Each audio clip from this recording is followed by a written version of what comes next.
প্ৰথমে ঈশ্বৰে সৃষ্টি সৰজিলে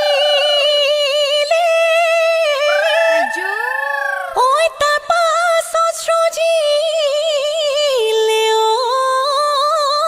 ঐ নাম এই বিহুৰে